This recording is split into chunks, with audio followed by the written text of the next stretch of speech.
Good evening, everyone. A hearty evening to all present here. Am I audible to all of you guys? Hello.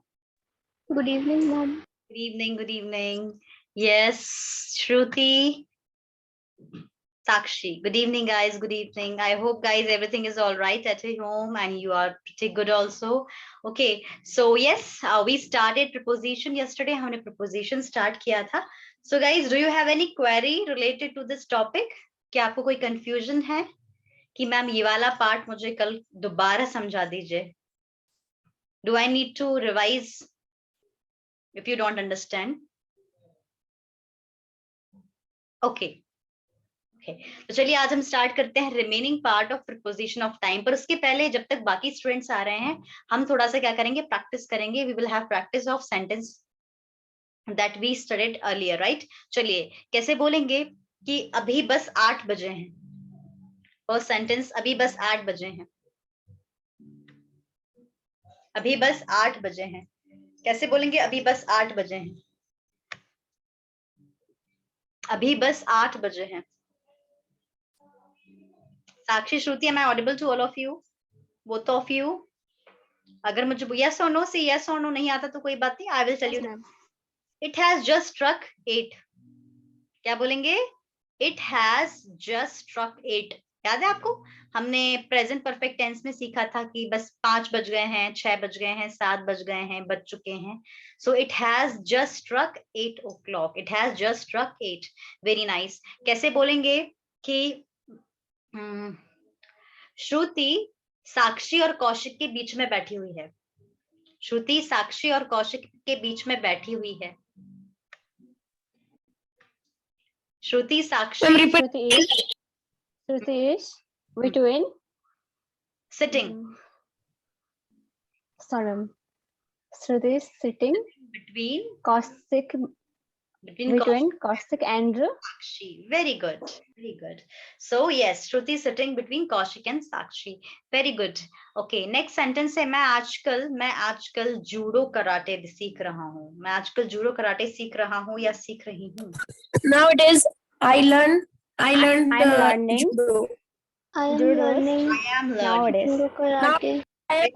Judo. Nowadays. Very nice. है ना? Am put करना जरूरी है. So I am learning judo karate nowadays, or nowadays I am learning judo karate. Okay. कैसे बोलेंगे? क्या आपका fan of है? क्या आपके रूम का फैन ऑफ है? Is your room fan off? Very nice. Very good, Kaushik. Is your room's fan off? Very good. अच्छा, लाइट चली गई है. लाइट चली गई है. Light has gone. Very nice. Light has gone. Power has cut off. Very good. Okay. अब कैसे बोलेंगे? मैंने पंखा चालू कर दिया है. मैंने फैन ऑन कर दिया है. Switch on the fan. I have switched on the fan. क्या बोलेंगे? I have switched on the fan. Very nice. अब बोलना है मैंने फैन ऑफ कर दिया है. I have switched off the fan. Fan. Very good. Very nice. I have switched off the fan.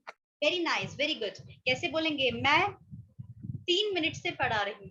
मैं 3 मिनट से पढ़ा रही हूँ. I have been teaching you since I teaching you. I have been teaching for 3 minutes. Very good. For आएगा क्योंकि minute आया है ना. Yes, I have been teaching you for 3 minutes. Very nice. कैसे बोलेंगे? आप कहाँ रहते हो? आप कहाँ रहते हो? Where you live? Where do you live? Where are you? Where do you live? Where do you live? Very nice. कैसे बोलेंगे? मैं 8 बजे से पढ़ाई कर रहा हूँ. I have been studying at 8 p.m. I have been studying. Oh, very nice. I have been studying since 8 a.m. Very nice. Very good. I have been studying since 8 p.m., since 8 a.m., since at 4 o'clock, right? Very nice. Very good. Last sentence.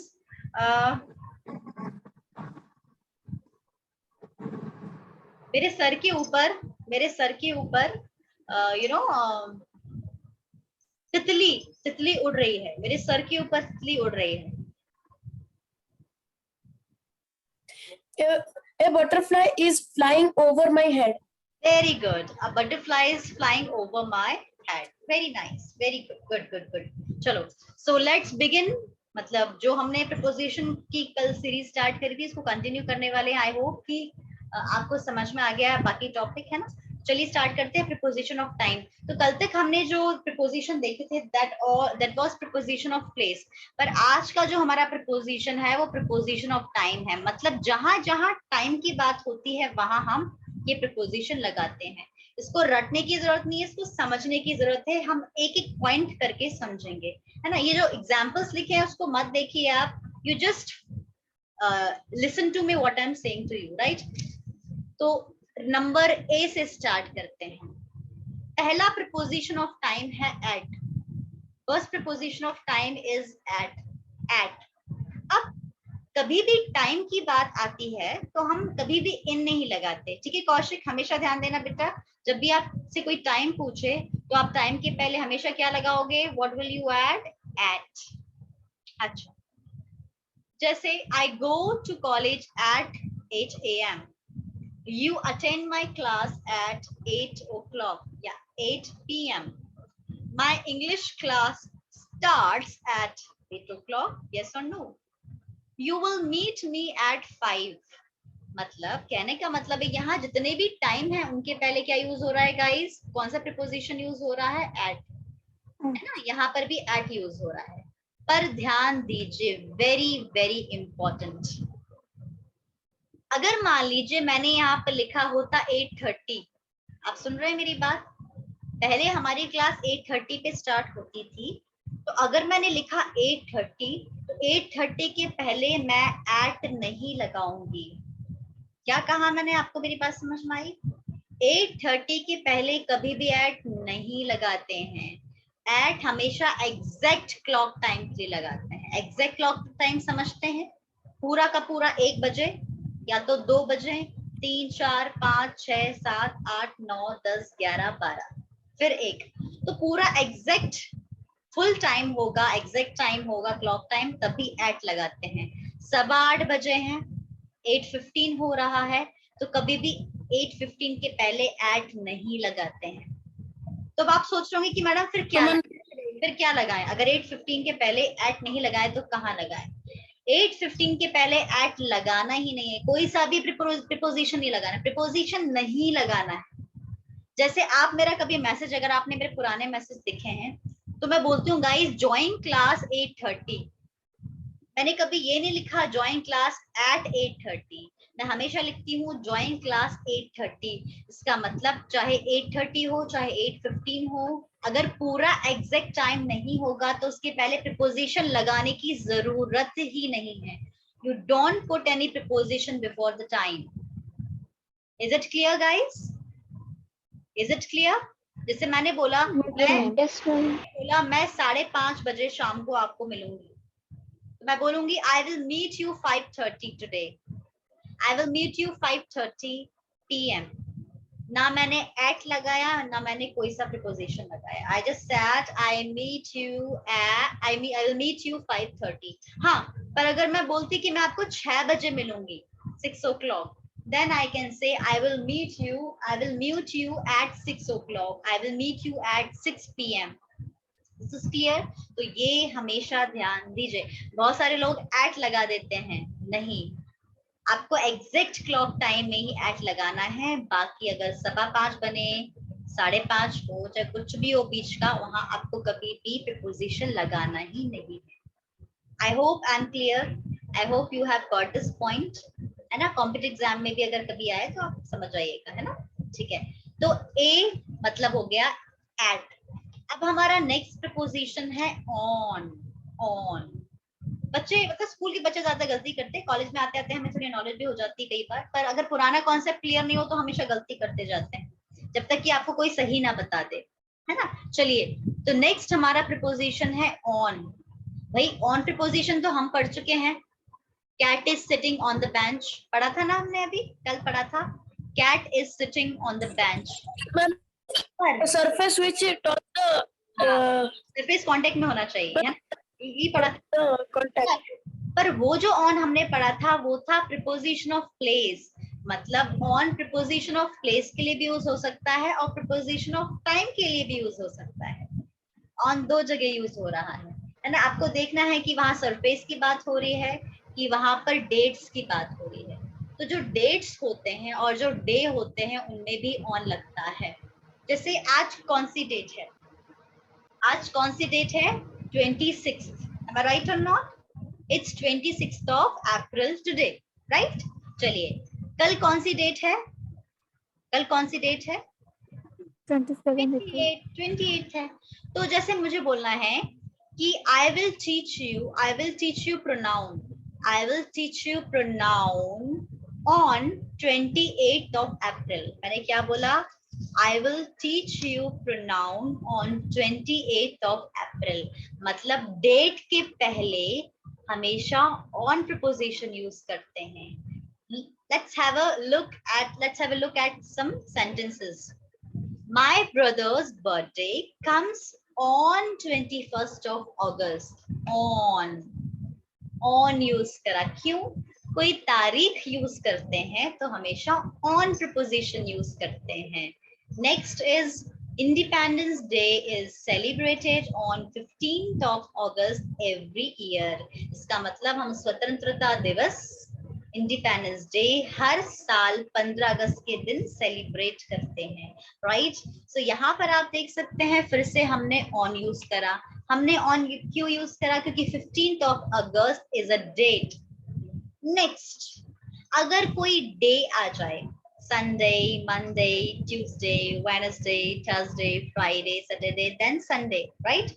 सो वहां हम on लगाते हैं। जैसे I will take your class on Sunday. If I want to take your extra class I always take on Sunday. So yes, I take extra classes on Sunday. तो मैंने Sunday के पहले क्या यूज करा? Sunday के पहले मैंने on use करा। अब मुझे बोलना है I will start a new topic on Wednesday. मैंने क्या कहा? I will start a new topic on Wednesday. So Wednesday क्या होता है? Day होता है, और day के पहले भी हम कौन सा preposition यूज करते हैं? On. For example, there is holiday on Sunday. Sunday को क्या है? Holiday है. It's holiday on Sunday, right? This year my birthday is coming on Tuesday. हर साल आपका बर्थडे एक ही डे पे नहीं होता है। मान लीजिए आज आपका बर्थडे फ्राइडे को हुआ है तो जरूरी नहीं अगले साल भी आपका बर्थडे फ्राइडे को ही आए, है ना? डे चेंज हो जाते हैं। तो किसी पर्सन ने चेक किया होगा तो वो क्या बोल रहा है? My birthday, this year my birthday is coming on Tuesday. इस बार मेरा बर्थडे कब पड़ रहा है? ट्यूसडे को पड़ रहा है। तो ट्यूसडे के पहले हमने क्या यूज करा? On. That means on is also a preposition of time. जहां कहाँ यूज होता है? ये days और dates में यूज होता है। जैसे मैं बात करती हूँ, okay guys, let's do one thing. सभी को अपना बर्थडे बताना है ना? जितने भी स्टूडेंट हैं सभी को अपना डेट ऑफ बर्थ बताना है, ठीक है? जैसे अभी क्लास में कौन कौन है? मैं क्लास में हूँ। I will tell you my date of birth, right? Achona, Hasmat, Kaushik, Sakshi, Shruti, है ना guys? You will also tell me your date of birth. So my birthday comes on 20th of September, है ना? My birthday comes on 20th of September. Now Shruti, you tell us when does your birthday come? Come on, tell me. My birthday comes on 21st Feb. Okay, your birthday comes on 21st of Feb. Very good. Sakshi, what about you? My birthday is 4 April. On, तो पूरा बताइए, पूरा on करके बताइए। My birthday comes on. Your birthday comes on.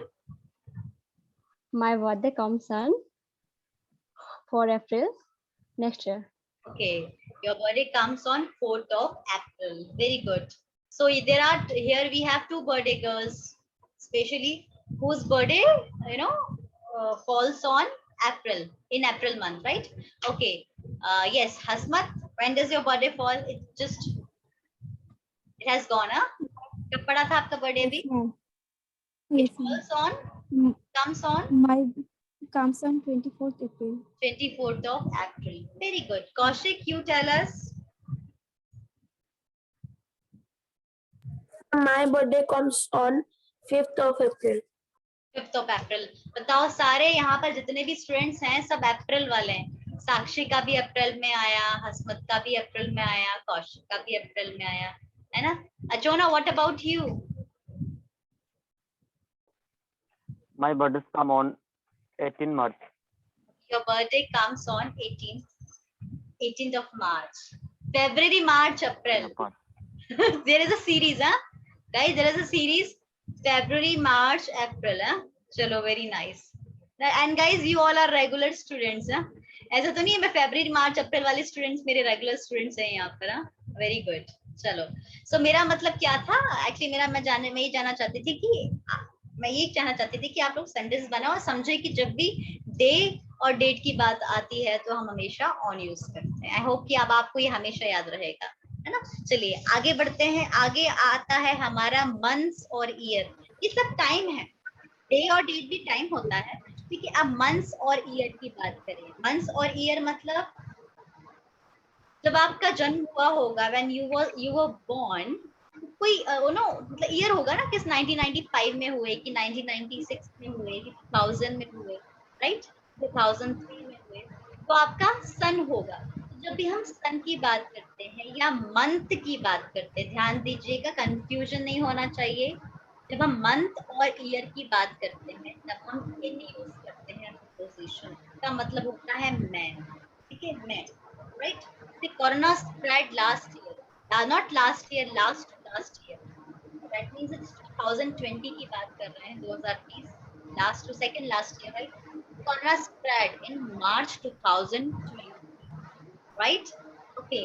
India got freedom in 1947. So 1947 is, और हमने यहाँ पर क्या लगाया है? We have you. Excuse me, guys. Make sure there is no disturbance in the class, right? तो यहाँ पर 1947 के पहले हमने इन क्यों लिखा है? क्योंकि सन के पहले, ईयर के पहले इन आता है। फिर we got our constitution in 1950. I was born in July in 1991. जुलाई क्या है? जुलाई मंथ है। जैसे मैंने बोला, Achona was born in March. Achona was born in March. Sakshi was born in April. Kaushik was also born in April. Kriti was born in February, and I was born in September. तो आपका जो month होता है उसके पहले क्या use करते हैं? क्लियर है गाइस? तो डेट होगा तो ऑन यूज करेंगे, ईयर होगा तो इन यूज करेंगे, और मंथ का नाम हुआ तो भी हम यहाँ पर इन यूज करेंगे। क्लियर है? ठीक है? तो मंथ और ईयर के पहले हम इन यूज करते हैं। यहाँ पर एग्जाम्पल, हर एक एग्जाम्पल को आप पढ़ लीजिए तो आपको याद हो जाएगा। इन 1947, जितना भी याद रखोगे ना, इन 1947, इन मार्च, इन जुलाई, तो आपको याद हो जाएगा। ठीक है, आगे बढ़ते हैं। नेक्स्ट हमारा प्रपोजिशन है टिल और अनटिल। इसमें सब कंफ्यूज रहते हैं और बच्चे गलती करते हैं। गलती क्या करते हैं मैं आपको बताती हूँ। चलिए, I am telling you where there is disturbance in the class. I don't know what. Raksha, will you please mute yourself for some moments? Yes, Raksha, thank you so much. Thank you. Now it's not noisy now, ना? थोड़ा सा क्या था, आसपास की शोर होने से क्या होता है, वो क्या होता है कि क्लास जो आपकी रिकॉर्डेड होगी ना वो अच्छी नहीं होगी, बाकी लोगों को डिस्टर्बेंस होता है और फिर समझ में भी नहीं आएगा। चलिए, तो टिल और अनटिल और अप टू। अच्छा, बहुत सारे लोग गलती करते हैं। गलती क्या करते हैं मैं आपको बताती हूँ। जब आप लिखते हो, when you right in English, तो कई बार हम क्या करते हैं, बच्चे क्या करते हैं, अनटिल, जब आप अनटिल लिखते हो तो उसमें डबल एल कर देते हो। तो ध्यान दीजिए, अनटिल में कभी भी डबल एल नहीं आता है। बच्चे उल्टा कर देते हैं, वो टिल में सिंगल एल लिखते हैं और अनटिल में डबल एल लिख देते हैं। तो ध्यान दीजिए, टिल में 2 बार एल आता है, अनटिल में सिर्फ 1 बार एल आता है। बच्चे उल्टा कर देंगे, ये until में डबल बार एल कर देते हैं बहुत सारे बच्चे जब वो लिखते हैं, specially when you write you write the wrong spelling, right? So make sure कि जब till होता है तो डबल एल आता है और until होता है तो सिंगल एल आता है। अब till हो या until हो या up to हो, इसका मतलब होता है तक। इसका मतलब क्या होता है? तक। मैं आपको बताती हूँ, I will tell you how to make sentence। ये तो यहाँ पर बहुत सारे एग्जाम्पल लिखे हुए हैं। जैसे मान लीजिए मैंने आपको टेस्ट दिया, suppose I give you test, है ना? तो मैंने साक्षी से बोला कि बेटा आप टेस्ट कब करोगे? तो साक्षी बोलेगी मैम मैं कल तक टेस्ट कर दूंगी। साक्षी ने क्या बोला? मैम अब आज मैं थोड़ा सा बिजी हूं मैं, पर कल तक पक्का मैं टेस्ट कर दूंगी। तो साक्षी ने बोला कल तक। तो साक्षी ऐसे भी बोल सकती है ma'am I will complete my test till tomorrow, till Wednesday, till tomorrow Wednesday, क्योंकि कल बुधवार ही है। तो she can say ma'am I will take the test till tomorrow, I will take the test till 27th of April, sorry 28th of April, आज 27 होगी ना? नहीं 27th of April, कल 27 है। So I will take the test till 27th of April. I will complete your syllabus till 30th of April. I will complete your syllabus till 30th of April. 30 अप्रैल तक मैं आपका syllabus या course complete कर दूंगी। So until 30th April, till 30 अप्रैल या up to 30 अप्रैल सभी same है। तो जब डेडलाइन आती है ना, डेडलाइन कि तब तक मैं कंप्लीट कर दूंगा, तो जब डेडलाइन की बात आती है, टाइम की बात आती है, तो आप टिल यूज करते हैं। जैसे मान लीजिए आपके कॉलेज में या स्कूल में असाइनमेंट मिला, प्रोजेक्ट मिला, आपको 10 दिन दिए गए हैं, आपको 1 हफ्ते दिए हैं और आपका नहीं हुआ, मैम ने बोला कब तक करके दोगे प्रोजेक्ट, कब तक सबमिट कर रहे हो? फिर आपने बोला मैम पक्के में, मैम मैं परसों तक तो मैं आपको असाइनमेंट दे दूंगा। I will give you assignment until day after tomorrow, till day after tomorrow or up to day after tomorrow। day after tomorrow मतलब आने वाला परसों। क्लियर है? So you can see here some examples. You should come back till 9। कब तक आ जाना चाहिए आपको? You should come back till 9, 9 बजे तक आ जाना। मान लीजिए पार्टी में जा रहे हो, you are going to party and it's like it's night, right? It's late night, right? तो मम्मी बोल रही है बेटा 10 बजे तक बिल्कुल घर आ ही जाना या 9 बजे तक घर आ ही जाना, लेट मत होना। हाँ मम्मी मैं 9 बजे तक घर आ जाऊंगी, बिल्कुल 9 बजे तक घर में बैठी रहूंगी, मैं आ जाऊंगी 9 बजे। तो yes, I will come home till 9 o'clock. I will come home until 9 o'clock. I will come home up to 9 o'clock. मैं 9 बजे तक आ ही जाऊंगी हर हाल में, right? Here are some examples like we will complete our project till January, until January। मतलब till और until के बाद जो आपका जो end date होगी, जो last date होगी, है ना, वो आपको लिखना है। She can come till Sunday, वो Sunday तक आ जाएगी, है ना, वो ट्रेन में है, वो कल तक आ जाएगी। She is in the train and she will come till tomorrow evening या tomorrow morning, like this। ये वाला क्लियर है concept guys? till, up to और until। Can you make one sentence for me? क्या आप एक one sentence बना सकते हो until, till या up to कुछ भी यूज करके? Can you make one? Come on, give me a sentence with till, until and up to। Yes, Kaushik. Ma'am, I should do my homework until 9 p.m. Very nice. You should do your work till 9 o'clock, 9 p.m. Very nice. Okay, Sakshi, you tell us कोई भी deadline हो, मतलब इतने बजे तक या तब तक मैं काम कर ही दूंगी, ऐसा होता है ना, बोलते हैं मम्मी इतने बजे तक तो मैं कर ही दूंगी। जैसे for example I will send you my recorded videos। I will send you today's class video till 11 o'clock। मैं 11 बजे तक आपको वीडियो सेंड कर दूंगी। I will send you today's video up to 11 o'clock, till 11 o'clock, or until 11 o'clock. Come on, make some sentences. Come on, try. Chona, you can also give me. I will complete my education project until May 18. Very nice. Very good. Very good. Achona, you give me one. Achona, will you give me one? Yes. Are you there in the class? I will complete. Yeah. I will take dinner till 10 a.m. or 10 p.m. Very good. ये भी अच्छा sentence है भाई. 10 बजे तक मैं खाना खा लूंगा. Very good. So I will eat or take my dinner until 10, up to 10, or till 10. Very good. Okay, Hasmat, you give me one. Raksha, you also give me one. I should come back till 8 p.m. Yes, Hasmat, थोड़ा सा थोड़ा जोर से बोले बेटा. I should come back till 10 p.m. Very good, very good. Shruti, you give me one. Raksha, you also make one sentence with till, until, or up to. I will go to bed till 11. Very good. Very good. So Shruti will go to bed. She will sleep till 11. Very good. Raksha, you give me one only. Give me one sentence with till, until, or up to. I will cook today until 10 p.m. Very good. So Raksha will cook dinner until 11. Very nice. Very nice. Up to 11 or till 11. Very good. Now this next preposition is before या after.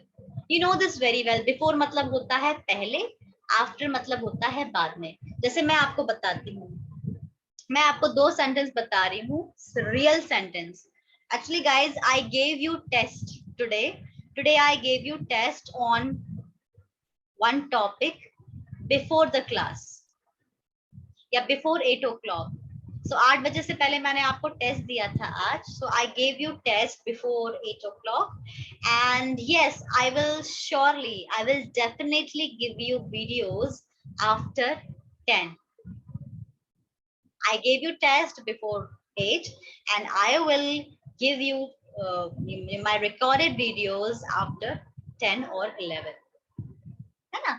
तो पहले और बाद में, है ना? So here are some examples. You should come before 9. आपको 9 के पहले आ जाना चाहिए. You can come after 9. For example, I want to meet you. I want to meet you. What is suitable time for you? Tell me your suitable time whenever you are comfortable. Okay, I will be free after 5. Yes, so I will meet you after 5 o'clock today. मैं आपको 5 बजे के बाद मिलूंगी. So after 5. But I will not meet you before 5 because I will be busy till until up to 5. Clear है? अब समझ में आ गया? मैंने तीनों preposition use कर लिए. I will meet you after 5 because I am not free before 4 o'clock.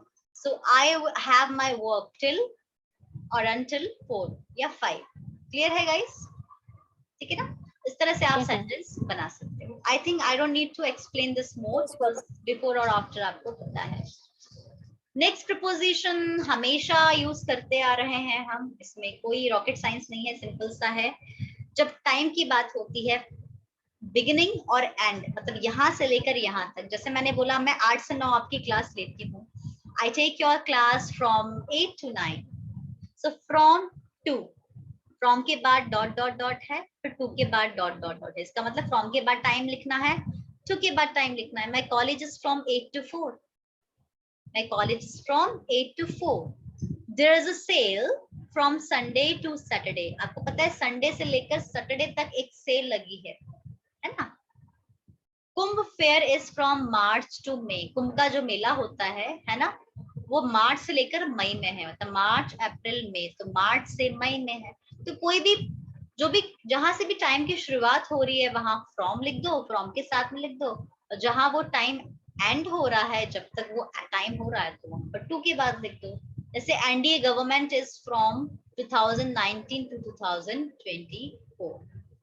ठीक है?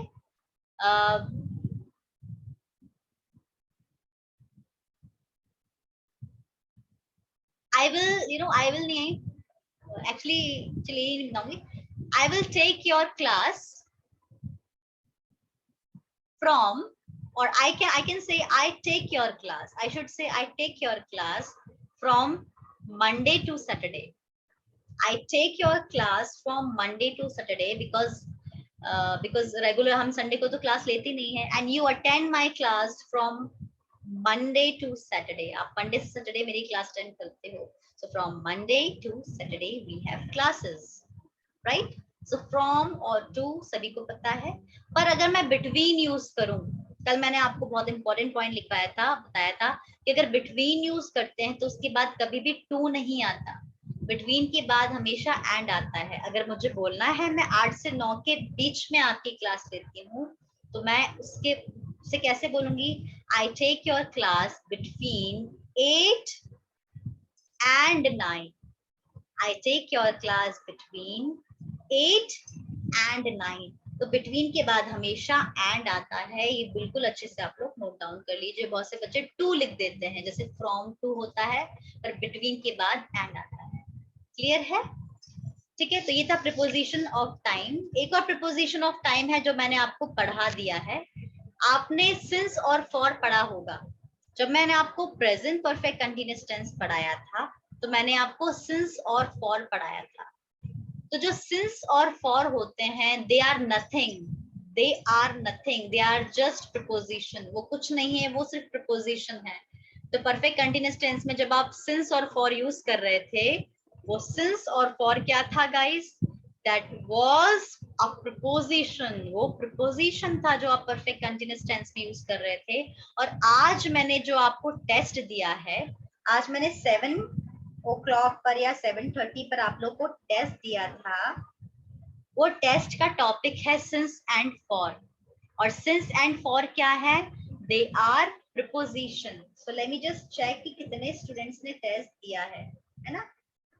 मैं चेक भी कर लेती हूँ. वैसे तो जिन्होंने दिया है उनको पता होगा. Let me just check. Very nice. 3 students took the test.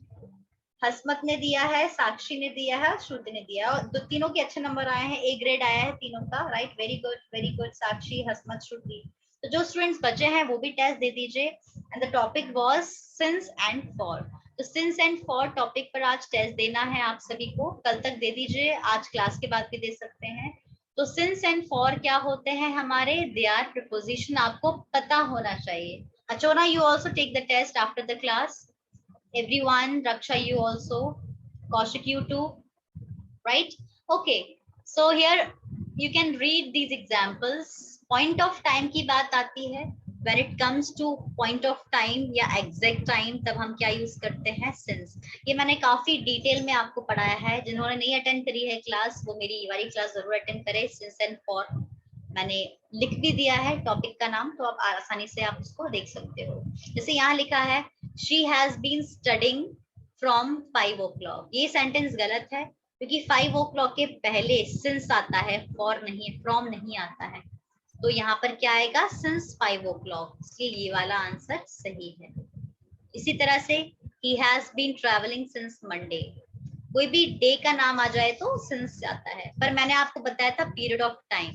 याद करो, second, minutes, hours, days, weeks, weeks के अलावा मंथ्स, ईयर्स, डिकेड, सेंचुरी. तो इन सभी के साथ क्या आता है?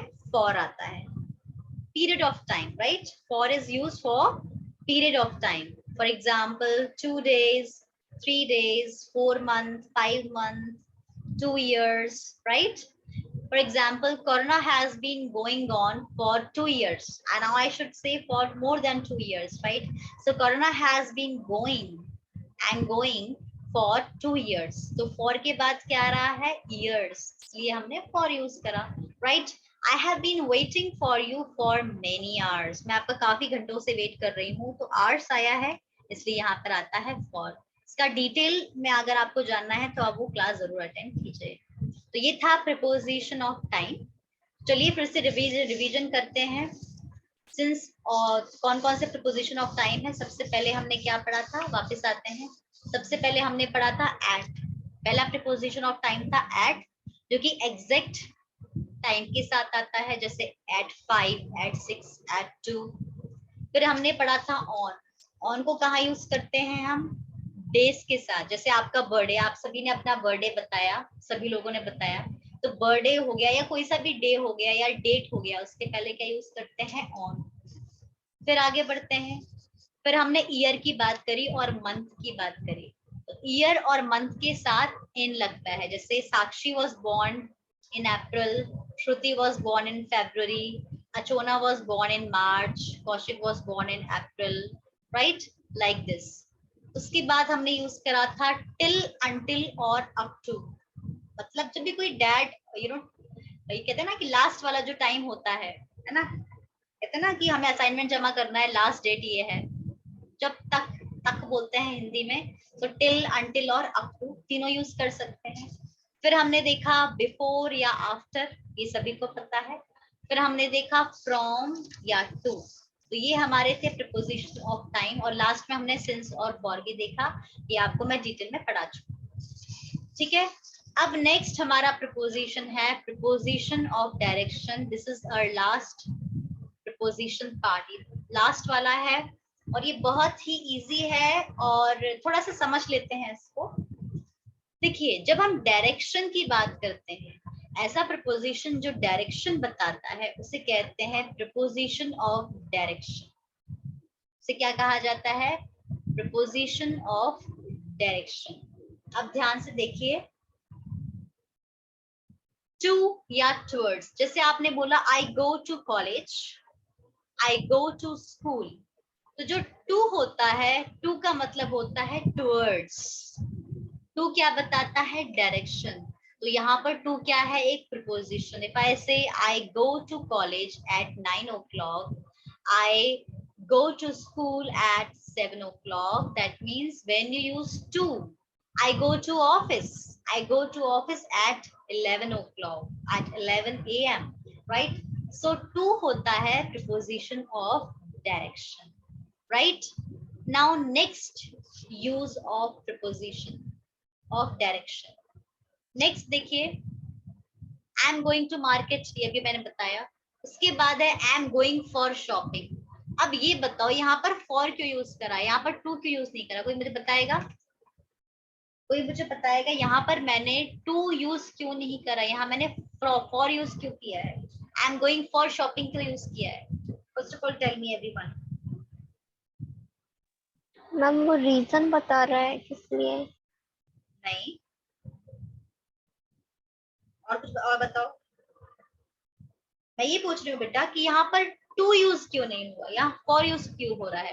हाँ, आपको ऐसा लग रहा है कि शॉपिंग के लिए जा रहा हूँ इसलिए रीजन लग रहा है। हाँ चलो, आई एम गोइंग फॉर पिकनिक, तो फिर पिकनिक के लिए जा रहा है, ऐसा हाँ बोल सकते हैं हम कि रीजन ही बता रहा है। हाँ आप सही बोल रहे हो, थोड़ा रीजन बता रहे हैं। पर एक बात बताओ, एक और पॉइंट है यहाँ पर मेरे